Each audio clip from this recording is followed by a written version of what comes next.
बाबासाहेब कशामुळे महान झाले, खरंच आज या विषयावर जर बोलायचं झालं ना तर खूप मन गहिवरून येतं.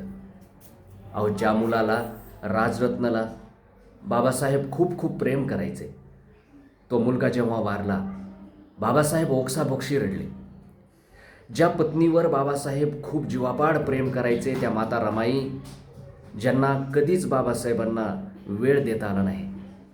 अहो, पत्नी म्हणून किती किती अपेक्षा बाबासाहेबांकडे असायला हव्या होत्या, पण माता रमाईंनी त्या कोट्यावधी मुलांच्या कल्याणासाठी कधीच बाबासाहेबांना मला वेळ द्या म्हणून हट्ट धरला नाही, की कुठली घरातली संसारातली वस्तू मला आणून द्या म्हणून हट्ट धरला नाही.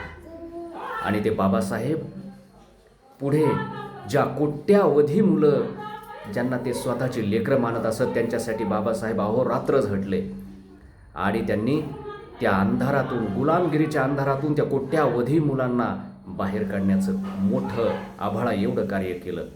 आणि तो समाज, ज्या समाजाने बाबासाहेबांना छळलं, त्या तळागाळातल्या लोकांवरती खूप अन्याय अत्याचार केले, एखाद्या व्यक्तीच्या जर मनामध्ये आलं असतं तर त्या समाजाला त्याच्यावरती सूडबुद्धी उगवण्याची दुर्बुद्धी त्या व्यक्तीला मिळाली असती किंवा मनामध्ये आली असती.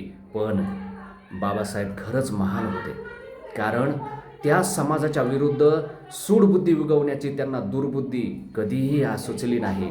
आणि त्या समाजाला सुद्धा बाबासाहेबांनी आपल्या महान कार्यामध्ये सोबत घेऊन हे मोठं क्रांतीचं पाऊल पुढे टाकलं.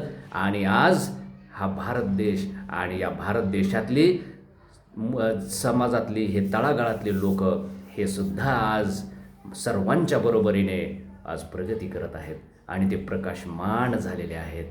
जय भीम, जय भीम, जय भीम.